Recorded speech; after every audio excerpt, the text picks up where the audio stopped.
여러분 판타지, 어드벤처, 액션 이런 영화 좋아하십니까? 갑자기 웬 영화 얘기 하실 텐데 여러분 판타지, 어드벤처 영화의 단골 소재가 뭔지 아십니까? 바로 영웅 탄생입니다. 히어로. 예를 들면 여러분 혹시 엑스칼리버라는 신비한 검 들어보신 적 있으세요?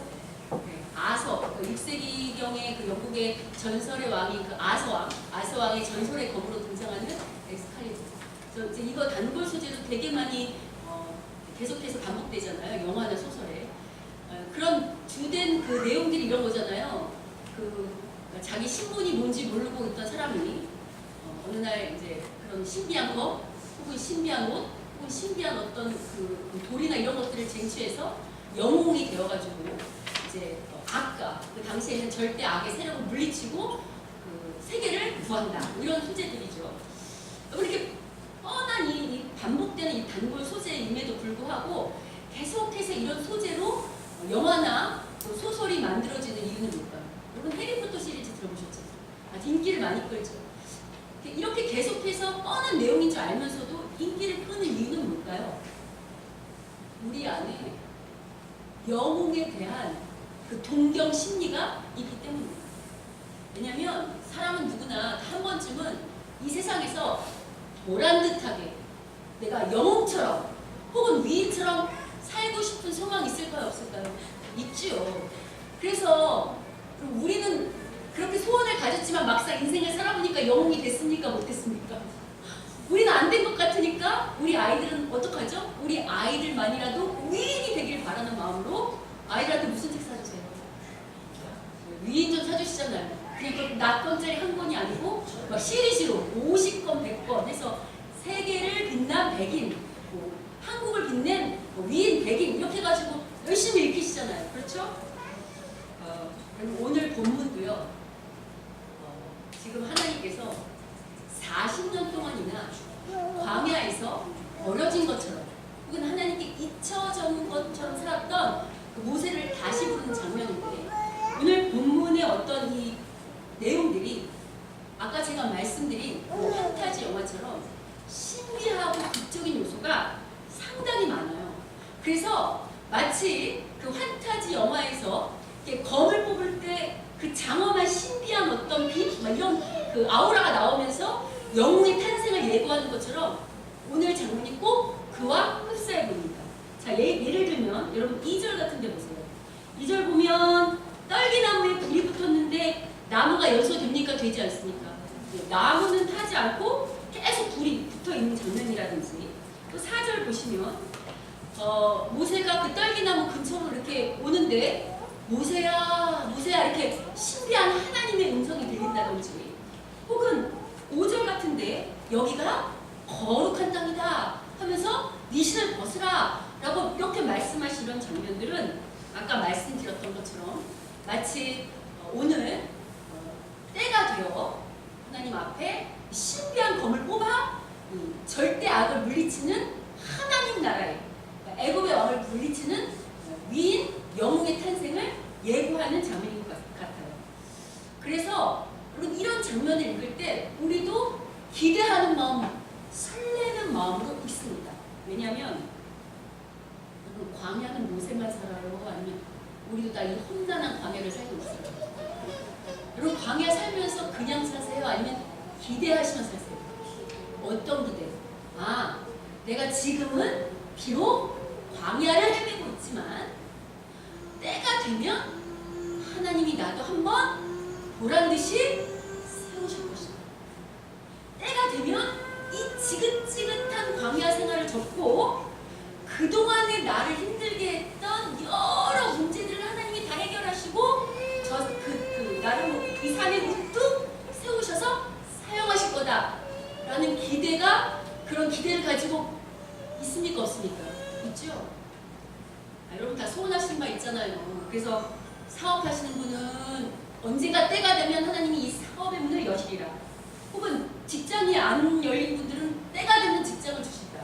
재물, 자식 다 때가 되면 해주시리라 하는 기대감들이 있으시죠. 그래서 때가 되면 좀 문이 활짝 열려서 내가 정말 하나님을 얼마나 잘 믿었는지 보란듯이 하나님께서 내 기도에 응답하시고 날 세우시는 그런 날이 있다라는 걸 증거하고 싶으시잖아요. 아멘. 근데 그럼 오늘 과연 본문이 우리가 기대한 것처럼 하나님이 그동안 광야 40년의 그 모세의 모든 서름을 한 방에 씻어내주시고 보란듯한 하나님 나라의 믿음의 위인 혹은 믿음의 용사로 딱 세우시는 그렇게 부르시는 그런 장면인지 한번 고민해보세요. 오늘 이 본문이 너희들이 광야에서 순종만 잘하고 있으면 너희들 모두도 하나님 나라의 믿음의 위인이 될 수 있다 라고 말하는 본문인지 한번 함께 고민해 보려고 합니다. 자, 그래서 제가 오늘 여러분의 그 설교 제목을 뭐라고 달았죠? 하나님이 왜? 이 본문을 통해서요. 정말 하나님이 모세를 왜 부르셨는가? 하나님이 모세를 아까 제가 말씀드린 것처럼 정말 믿음의 위인으로 그동안의 서름을 씻고 보란듯이 세우려고 부르셨는지 아니면 우리가 생각지도 못했던 또 다른 근본 목적이 있는지를 함께 나눠보려 합니다. 자, 오늘 본문 1절부터 우리가 살펴보면요. 모세가 광야에서 했던 직업이 뭐라고요? 여러분 모세가 광야에서 뭐 했어요? 목자였어요. 목자. 목동이요. 목동. 그러니까 아마도 여러분 목동이 하는 일이 뭡니까? 양떼를 치는 거잖아요. 그러니까 풀을 찾아 이리저리 헤매고 다녔던 것 같아요. 근데 여느 날처럼 풀을 찾아 헤매다가 오늘은 특별히 더 풀을 찾아 헤매다가 어디까지 도착했냐면 시내산의 다른 이름이 바로 호렙산이에요. 호렙산까지 이른 것 같아요. 근데 여러분 오늘 본문의 1절을 보면 호렙산에 이르긴 이뤘는데 호렙산 앞에 그 산이 어떤 산이라고 말하고 있습니까? 1절 보세요. 어떤 산이라고 말하고 있습니까? 여러분 제 성경에만 나와 있어요. 호렙산 앞에 어떤 산 호렙이라고 나와 있어요? 하나님의 산. 그러니까 지금 시작부터 호렙산을 이렇게 설명할 때 누구의 산이라고요? 하나님의 산이라고 명시하면서 뭔가 심상치 않은 이렇게 분위기를 이렇게 조성하고 있습니다. 자, 그리고 실제로 보시면 2절에 누가 등장하는가? 여호와의 사자가 등장합니다. 보이십니까? 여러분 구약에서 여호와의 사자나 여호와의 천사는 자 초자연적인 존재를 말하는 게 아니고 누구를 상징할까요? 하나님을 상징합니다. 그러니까 신약과 좀 다르게 어떤 이렇게 우리가 생각하는 신비한 존재가 아니고요. 구약에서 여호와의 사자 혹은 여호와의 천사라고 그러면 누구를 상징한다고요? 하나님이요. 자, 그럼 지금 하나님을 표현하는 단어인데 그래서 실제로 하나님이 어디에 등장하시냐면 4절 보세요. 하나님이 어디에 등장하시죠? 떨기 나무 가운데 등장하시는 거 보이십니까? 예. 여러분 이 떨기 나무는요 특별한 나무가 아니고 그 아카시아 목의 일종인 한 그냥 나무예요. 그러니까 그 일상에서 볼 수 있는 광야에서 볼 수 있는 한 나무인데 어느 날 이 나무에 지금 뭐가 붙었어요? 불이 붙었어요. 근데 여러분 원래 불이 붙으면 나무가 어떻게 되었죠? 다 연소가 돼서 타서 재만 남아야 되는데 지금 나무는 전혀 타지 않고 연소되지 않으면서 불이 활활 붙어있는 그 장면 속에 하나님이 나타나셨어요. 여러분 이런 장면을 보시면 얼마나 신비하고 놀랍겠어요. 그래서 이런 장면을 본 모세도 놀랍겠죠. 그래서 3절을 보세요. 어떡하는가? 3절은 같이 한번 읽어보겠습니다. 자, 읽어보겠습니다. 자, 읽겠습니다. 시작. 예, 모세가 이르되 내가 돌이켜 가서 이 큰 광경을 보리라. 떨기나무가 어찌하여 타지 아니하고 하니. 네. 모세가 너무 신기하니까 멀리서 보니까 타지 않는 나무를 보니까 신기해서 어떡하냐면 나무 가까이로 다가가는 거 보이세요? 도대체 무슨 이유로 이렇게 나무가 타지 않고 불꽃이 붙는가 하고 지금 찾아갑니다. 자, 이렇게 찾아가는데 불도 지금 하나님 불꽃 가운데 당신을 나타나신 거잖아요. 제가 좀 아까 여호와의 천사, 여호와의 사자가 하나님을 상징한다고 했다면 구약에서 불도 누구를 상징할까요? 하나님이 나타나시는 수단 중에 하나예요. 자, 근데 지금 4절 보시면 불 붙은 대로 모세가 가까이 가니까 갑자기 누가 모세를 부르십니까? 하나님이 모세를 어떻게 부르시냐면 실제로 모세 이름을 부르시면서 모세야, 모세야 이렇게 하나님이 이름을 부르십니다. 자, 그러면 지금 4절 후반절에 보면 실제로 그 음성을 들었다는 게 어떻게 알 수 있냐면 후반절에 보면 모세가 그 음성을 듣고 뭐라고 반응합니까? 내가 여기 있습니다 라고 반응해요.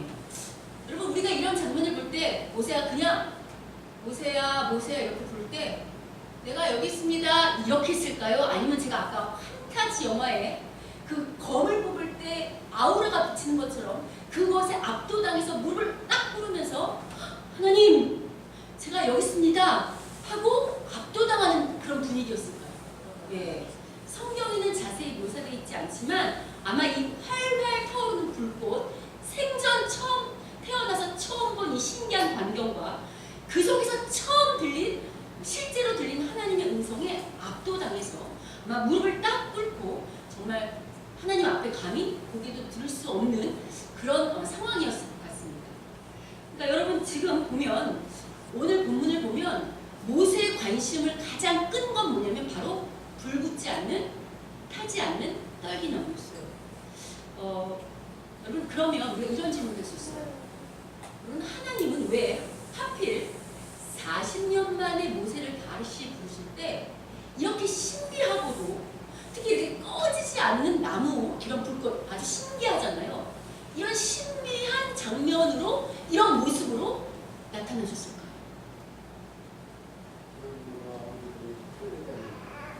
네, 하나님과 우리가 달라서 모세를 확 압도하시려고 모세를 확 무릎 꿇게 하시려고 여러분 하나님께서요 이렇게 먼저 타지 않는 이런 떨기나무 불꽃으로 나타내신 이유는 뭔가면요 하나님께서 뭐를 모세에게 가르쳐 주려고 했냐면 그럼 모세가 광야로 나간 이유가 뭐죠? 자기 열심으로 동족을 구하려다가 광야로 도망간 거잖아요. 하나님이 오늘 이렇게 타지 않는 떨기나무의 모습으로 등장한 것은요 바로 자기 열심으로 하루 만에 소진했던 인간적인 모세의 열심과 영원 불변토록 열심을 내도 그 불이 타지 않는 그 나무가 타지 않는 하나님의 열심을 대조해서 모세를 깨닫게 하기 위해서 이런 장면으로 나타나신 거예요. 그러면 여러분이 이렇게 질문할 수 있어요.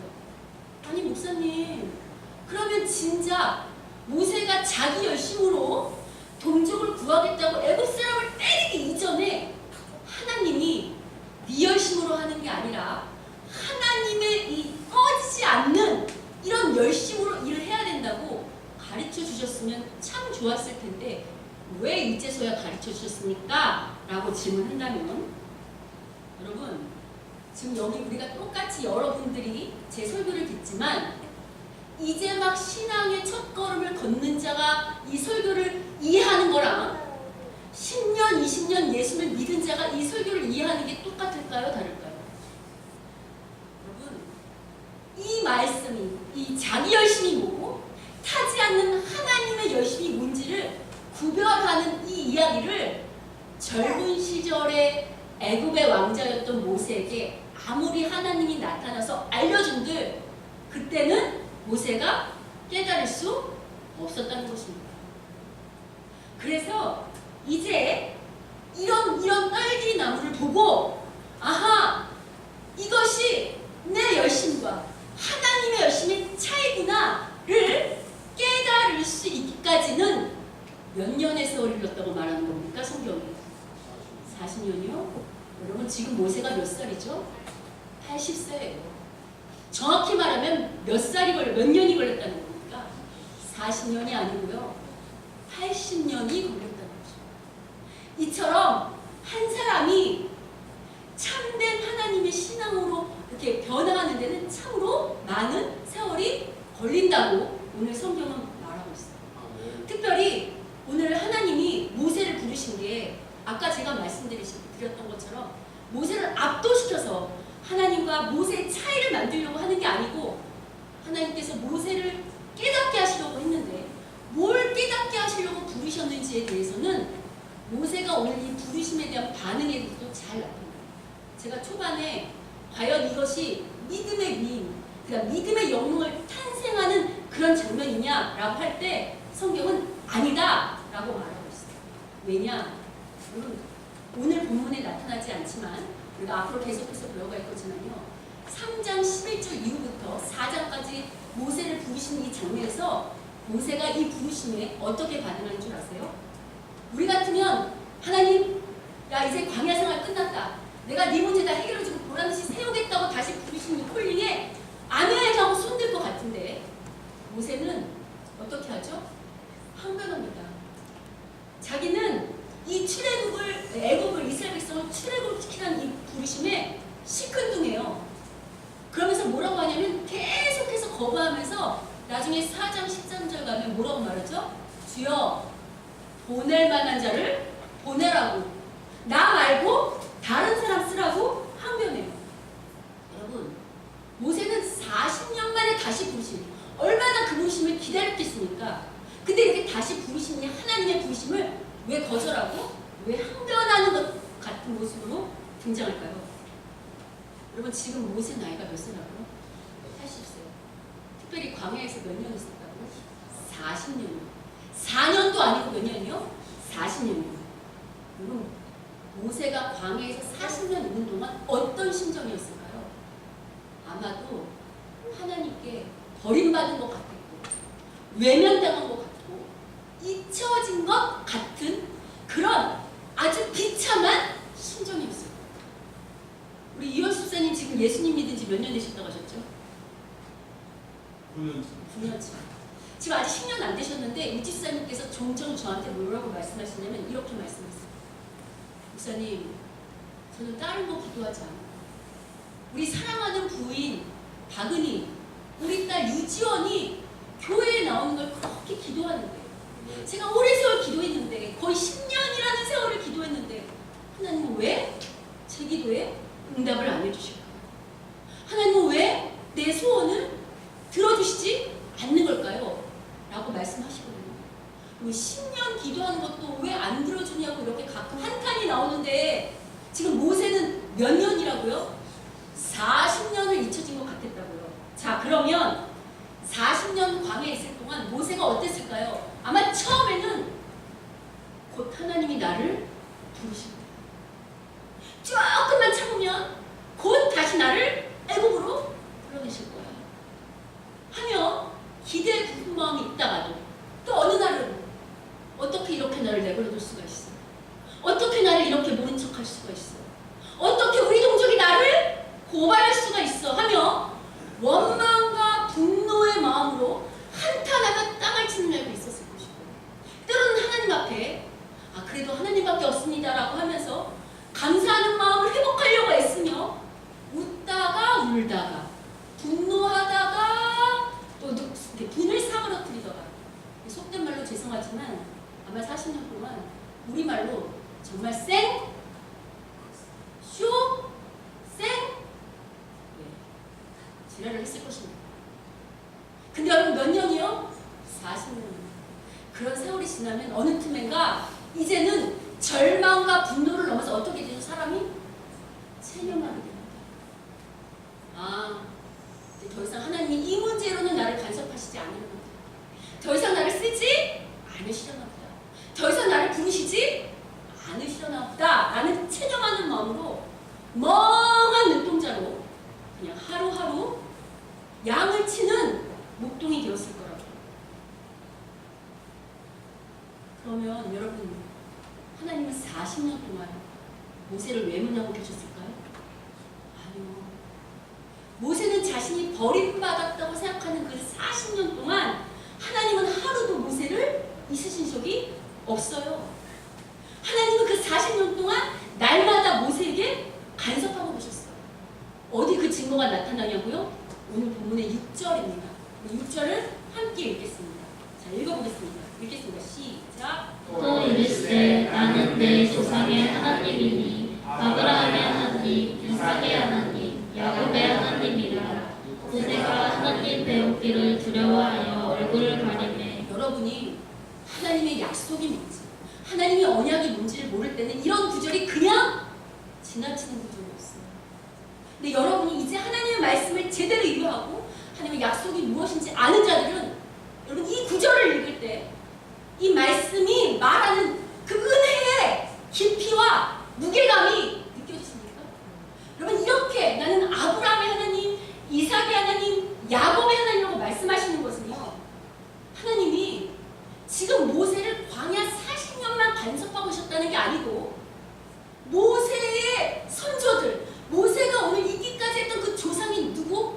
아브라함. 아니 아브라함이 있기 이전 그 태초 전부터 하나님이 온 역사의 주관자시며 온 우주의 만물의 주관자로서 이 세상에 당신이 사랑하는 백성들과 날마다 간섭하고 계시고 당신의 약속을 이루고 있는 하나님이신 것을 말하고 있는 부분이라고.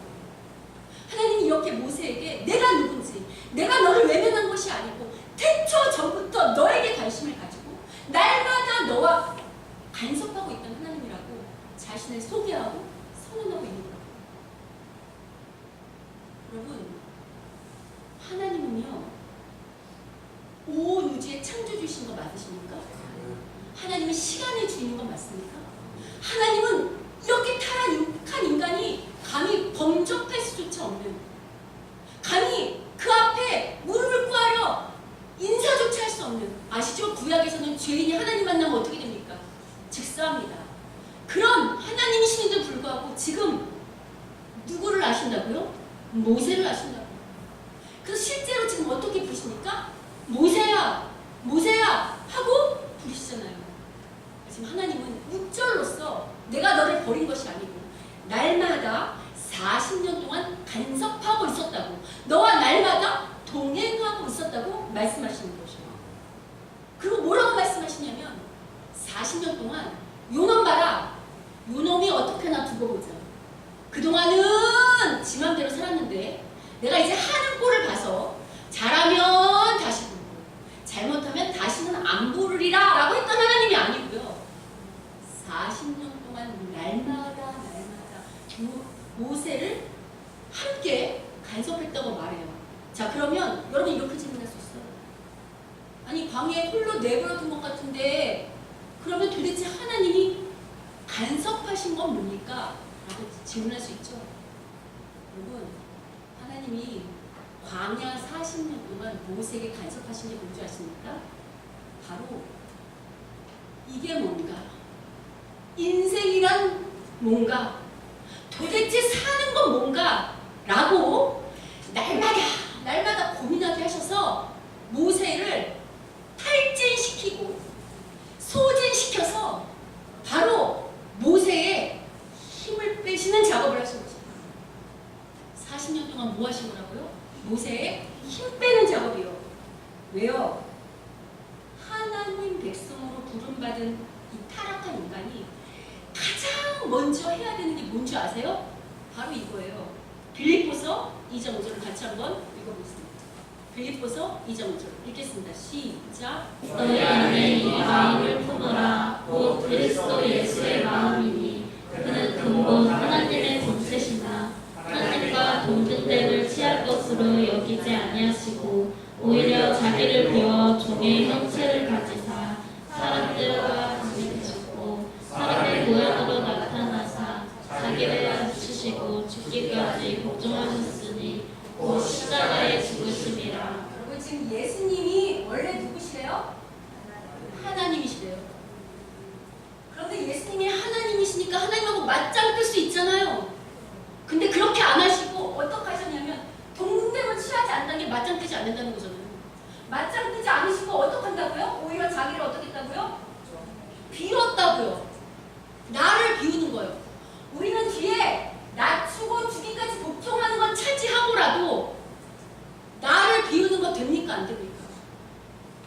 여러분, 예수님은 하나님이시니까 우리에게 참된 하나님의 백성, 참된 하나님의 제자가, 참된 하나님의 자녀가 어떤 모습이 되어야 하는지를 쉽게 보이실 수도 있어요. 비우는 거.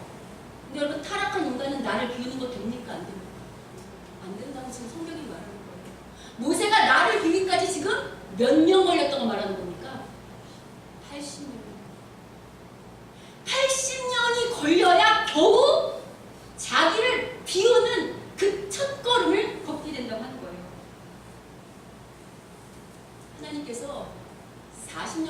모세에게 어떤 작업을 하셨는가? 모세를 비워내는 거예요. 자기를 비우고 자기 힘을 다 빼오는 거예요. 왜요? 왜 하나님께서 모세를 비우기를 기다리셨을까요? 오늘 본문 5절에 그 답이 있습니다. 오늘 본문 5절을 같이 한번 읽어보겠습니다. 자, 읽어보겠습니다. 시작. 하나님이 이르시되 이리로 가까이 오지 말라. 내가 선 곳은 거룩한 땅이니 내 발에서 신을 벗으라. 지금 하나님이 뭐라고 모세한테 말씀하시냐면 지금 모세가 서고 있는 땅이 어떤 땅이라고요? 거룩한 땅이에요. 여러분, 제가 아까 말씀드렸지만 이 산은 특별히 어느 날 거룩하게 이렇게 성지처럼 구별되어 있는 산이었을까요? 아니면 그런 땅이었을까? 아니면 그냥 평범한 광야의 하나였을까요? 그런데 왜 거룩한 땅이 됐을까요? 그렇죠. 이 땅은 그냥 오늘 우리가 이렇게 발딛고 있는, 오늘 예배당이 발딛고 있는 장소처럼 그냥 평범한 땅이었어요. 그런데 오늘 바로 그 땅에 누가 임재하심으로? 하나님이 임재하심으로 말미암아 거룩한 땅이 된 거예요. 왜 거룩한 땅이 됐죠? 하나님이 거룩하신 분.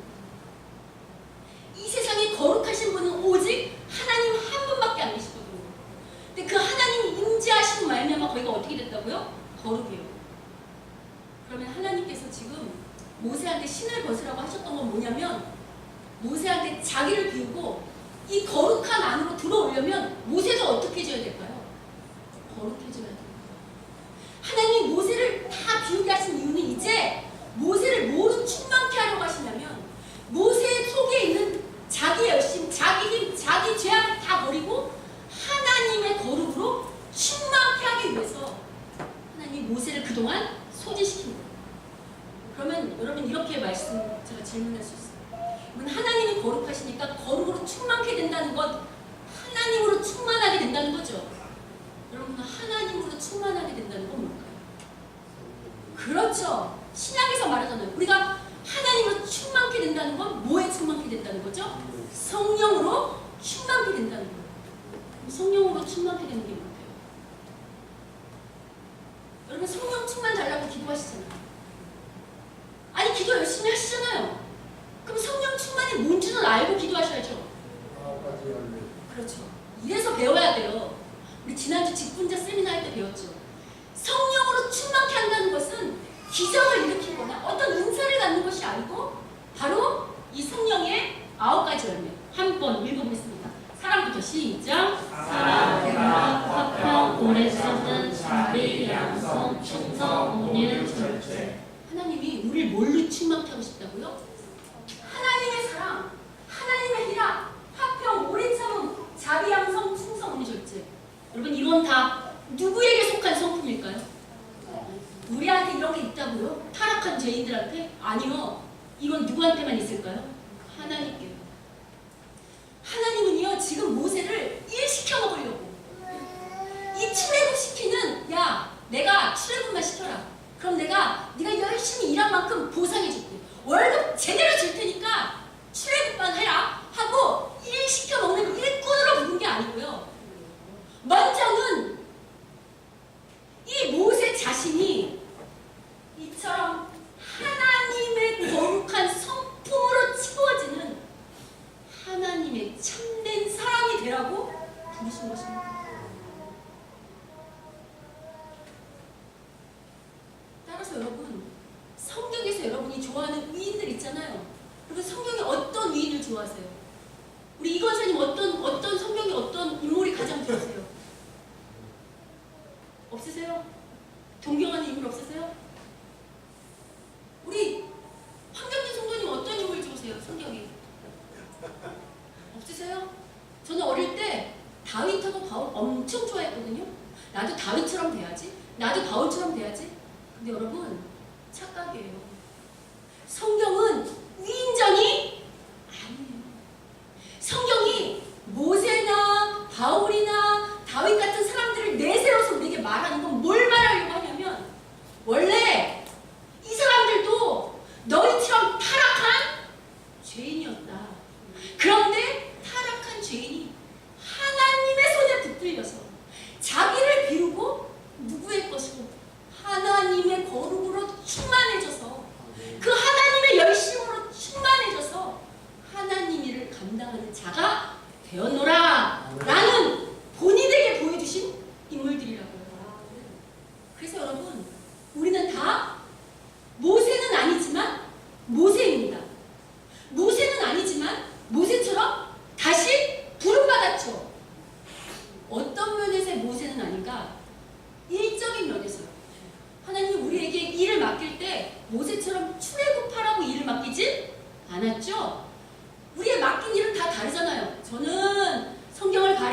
교사로, 또 이 승일교회 담임 목사로, 어떤 분은 운전하는 운전기사로, 어느 분은 요리사로, 어느 분은 선생으로, 어느 분은 사업가로, 어느 분은 선무사로.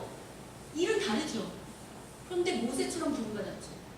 어떤 면에서 동일하게 모세처럼 부름받았죠? 예수를 믿었는데도 불구하고 인생은 도대체 뭔가? 하나님을 믿는다는 건 뭔가? 하나님은 왜 내 기도에 빨리 응답하지 아니하시는가?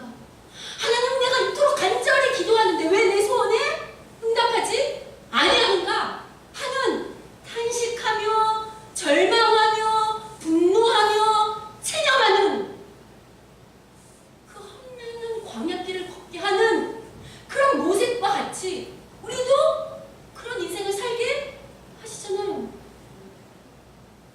하나님이 왜 우리를 이게 뭔가 하는 인생으로 부르게 하셨다고요? 자, 봐라. 하나님 잘 믿으면 내가 억대의 재산가가 되었다. 자, 봐라. 하나님 잘 믿었더니 내 자식들이, 내 사업이 보란듯이 잘 됐다. 이렇게 자랑하는 자들이 아니고요. 아까 말씀드린 것처럼 인생이 이게 뭔가 하면서 나를 탈진하고 소진하고 힘을 빼서 누구의 것으로? 하나님의 거룩한 것으로 충만하게 하시려고 하는, 그래서 오직 나를 자랑하는 자가 아니라 하나님만을 자랑하는, 아까 예수님 말씀하신 것처럼 나를 낮추고 죽기까지 주님 앞에 복종할 수 있는 그런 사람을 만드는 작업을 하시는 것이 바로 번이라는 것입니다. 여러분 잘 생각해 보세요. 만약에 여러분이 바라는 게 그런 거잖아요. 하나님, 제발 제 사업 좀 한번 잘 돼서 보라듯한 물질로 내가 떡떡거리면서 하나님 나라 일 좀 한번 할 수 있도록 도와주세요. 하나님, 이왕이면 내 남편, 내 아내가 예수 잘 믿어서 우리 가정이 믿음으로 똘똘 뭉쳐서 교회에서 뭐 한다 그럼 보라듯한 힘과 능력을 가지고 자 봐라 이렇게 할 수 있다를 할 수 있게 해달라고 그런 기도하시죠. 근데 여러분 잘 생각해 보세요. 만약에 하나님이 여러분이 우리가 소원하는 것처럼 그런 힘과 능력으로 우리를 채우도록 우리를 부르셨다고 한다면 하나님 모쪼록 모세를 부르시고 이스라엘을 출애굽시켜서 이스라엘을 다른 하나님 나라를 만들겠습니까? 여러분 당시에 힘과 권력이 짱짱해서 보란듯하게 보일 수 있는 나라는 어딜까요? 애굽이에요.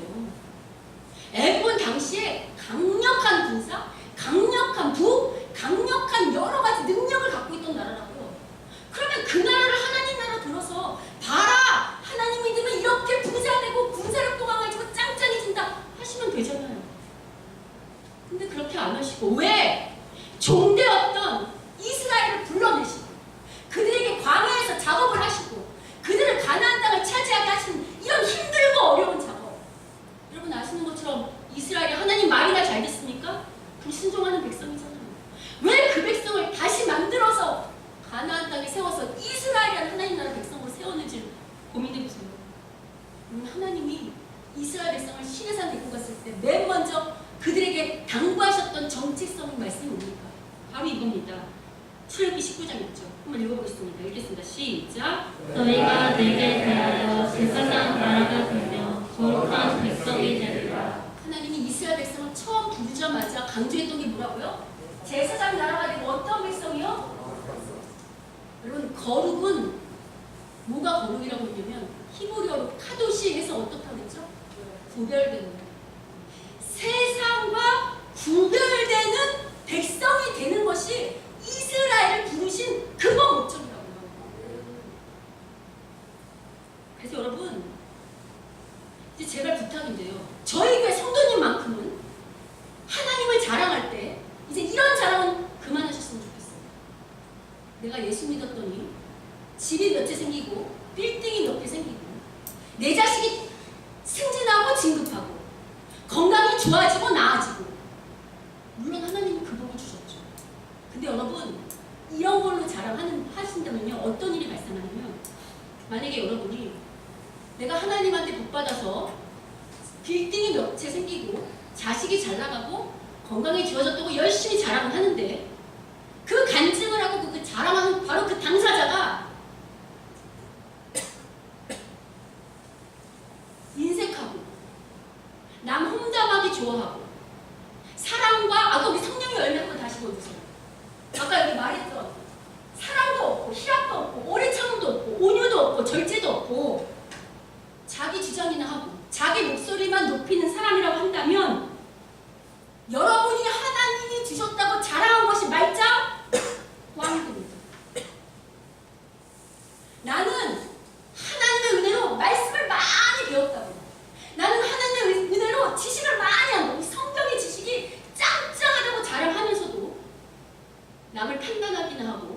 정죄하기는 하고 작은 일만 있으면 험담하고 다른 사람 뒤에서 다른 얼굴로 이중 얼굴을 갖고 있고 이간을 시키고 있으면 여러분이 아무리 성경의 지식을 많이 하고 비밀을 많이 한다고 자랑해도 그건 역시 꽝이라고 말하는 것입니다. 왜요? 하나님의 은혜로 뭘 받았다고 하는 그 사람의 인격이 형편없으면요, 듣는 자가 대놓고 말은 못하지만요, 야, 난 너 같은 인간한테 복 주는 하나님은 안 믿을란다, 이렇게 된다고요. 여러분, 하나님이 우리한테 물질의 복을 주시고 자식이 잘 되는 복, 또 건강의 복을 주신 것은요, 자랑하라고 주는 게 아니고요. 물질을 많이 받으셨어요? 그 물질로 죽어가는 교회 살리고 죽어가는 영혼들 살리라고 주신 거고요. 지혜를 주셨어요? 지식을 많이 주셨어요? 그럼 그걸로 판단하고 정죄하라고 주신 거 아니고요. 연약한 자, 죽어가는 자 사랑으로 돌보는 그런 자 되라고 주신 거라고요. 여러분, 하나님이 주시는 모든 것들은 우리를, 나 자신을 하나님의 거룩으로 충만케 하시려고 주시는 거세요. 여러분, 아까 제가 앞에 서두에 영화의 단골 소재가 영웅 탄생이라고 했잖아요. 그게 왜 그러냐면 우리 안에 영웅 심리가 있어서 그렇다 했죠. 여러분, 이 심리는 우리 청소년들에게도 잘 반영돼요. 여러분, 요새 우리 청소년들이나 젊은이들이 꿈꾸는 직업 1위가 뭔지 아세요? 연예인. 맞아요, 연예인. 왜 연예인이 되고 싶을까요? 뜨고 싶은 거예요. 이 세상에서 보란듯이 유명세를 떨쳐보고 싶은 거라고요. 그래서 여러분, 어떤 기자는 한국은 지금 스타병에 물들었다는 칼럼을 쓴 적도 제가 본 적이 있어요. 근데 여러분, 이 스타병 일반인들만 겪고 있나요? 여러분, 스타병이 우리 아이들에게만 있나요? 이제는 한국 교회도 스타병이 되었어요. 그래서 유명한 목사, 유명한 교회를 찾아다니는 시대가 되었잖아요. 제가 어릴 땐 유명한 교회, 유명한 목사라는 건 없었어요. 물론 여러분, 우리가 훌륭한 교회, 훌륭한 목사님을 만나는 건 의미가 있어요. 근데 놓치지 말아야 될 게 있어요. 내가 아무리 유명한 교회, 내가 아무리 훌륭한 교회, 내가 아무리 유명한 목사, 내가 아무리 훌륭한 목사를 만났다 할지라도, 내가 아무리 훌륭한 목사의 1등 제자라 할지라도 그 목사한테 배운 내가 하나님의 거룩함으로 참되지 않는다면, 그 성품으로 거듭나지 않는다면, 그 충만함으로 채워져서 정말 누가 봐도 그 인격이 하나님 성품답지 않는다면 말짱 꽝이라고요.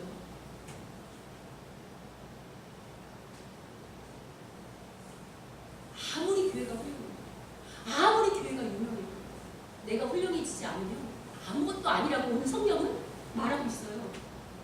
우리가 종종 이런 얘기 하잖아요. 아유, 내가 그동안 훌륭한 교회를 못 만나서, 내가 훌륭한 목사를 못 만나서 내가 내 신앙이 이것밖에 안 됐어 라고 말씀을 하시는데요. 이 말이요, 어느 정도 일리는 있지만 성경적으로 말하면 맞는 말은 아니에요. 왜냐하면 여러분, 잘 생각해보세요. 모세 광야 40년 동안 모세한테 훌륭한 교회를 만난 적이 있습니까? 모세가 광야에서 훌륭한 스승을 만난 적이 있습니까? 아니요. 누구만 간섭하셨죠? 하나님이 간섭하셨잖아요.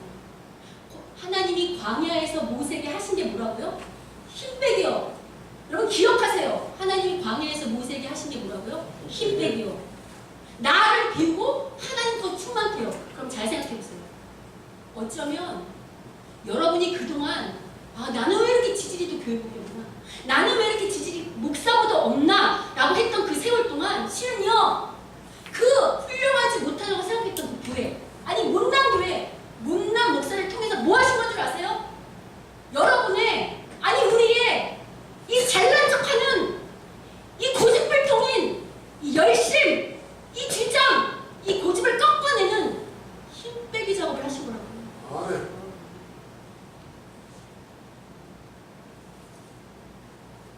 여러분, 광야에서 모세가 비록 버림받은 것 같았지만 하나님을 만남으로 때를 따라 인도함 받은 것처럼요. 여러분을 인도하신 그 하나님을 믿으세요. 아멘. 이건 하나님은 누구보다 우리 수준을 잘 아세요. 우리가 초등학교 수준이면 어떤 선생을 붙일까요? 초등학생을 붙여요. 초등학교를 가르치는 교사. 우리가 고등학교 수준이면 고등학교 선생님을 붙이고 대학원생 수준이면 대학원생 선생님을 붙인다. 그러니까 목사가 훌륭한 게 아니고 실은 누가 문제죠? 여러분 저를 놓고 훌륭한 목사 되게 해달라고 기도하시는 건 참 감사한데요. 여러분 저를 놓고 기도하시지 마시고요. 여러분이 훌륭한 사람이 되세요. 여러분이 목사를 뛰어넘는 믿음의 사람이 되시라고요. 그래서 교회 때문에 야 우리 교회 대단한 이렇게 유명한 교회다. 우리 교회 이렇게 유명한 목사다로 사람을 전달하려고 하지 마시고요. 비록 우리 교회는 이름 없고 무명하고 우리 목사님은 연약하고 힘없고 보잘것없다 할지라도 내가 예수 믿는 사람처럼 하나님의 거룩으로 충만해서 나를 보고 당신이 믿는 교회 나 좀 데리고 가게 해달라고 이렇게 고백하는 이런 고백을 받는 자들이 되시라고요. 그러면 여러분 그런 분들이 작은 교회 왔을 때 더 놀래죠. 왜요? 아니 이렇게 훌륭한 분이 더 유명하고 큰 교회를 다녀도 될 텐데 더 유명하고 훌륭한 목사를 만나도 될 텐데 이렇게 작은 교회를 섬긴다니 하면서 여러분을 더 높일 거라고요. 여러분 우리 교회가 훌륭해지기를 바라십니까? 그러면 방법이 뭔지 아십니까? 내가 훌륭해지는 거예요. 우리 교회 목사님은 훌륭해졌으면 좋겠습니까? 여러분이 훌륭해지시면요 제가 훌륭한 목사가 돼요. 이 목사가 영성이 짱짱한 목사가 됐으면 좋겠습니까? 그럼 누구의 영성이 짱짱하면 될까요? 여러분의 성품이, 여러분의 지혜가, 여러분의 지식이, 여러분의 모든 언행 언사가 누구의 것으로 충만해지면 될까요? 하나님의 것으로 충만해지면 됩니다. 여러분 하나님이 모세를 왜 부르셨다고요? 힘을 빼고 다시 여러분 하나님이 모세를 왜 부르셨다고요? 힘 빼라고. 그리고 뭘로 충만케 하시려고요? 하나님의 거룩으로 충만케 하시려고요. 뭘로 충만케 해요? 하나님의 거룩으로 충만해요. 여러분 모세는 이제서야 자기를 비우고 하나님의 성품으로 충만해진 이 첫걸음을 걷고 나서야 그제서야 비로소 이스라엘을 출애굽시킬 수 있는 지도자로 설 수 있다는 것을 명심하십시오. 우리 옆 사람하고 인사하죠. 이제 그만 나를 비우고 하나님의 것으로 채웁시다.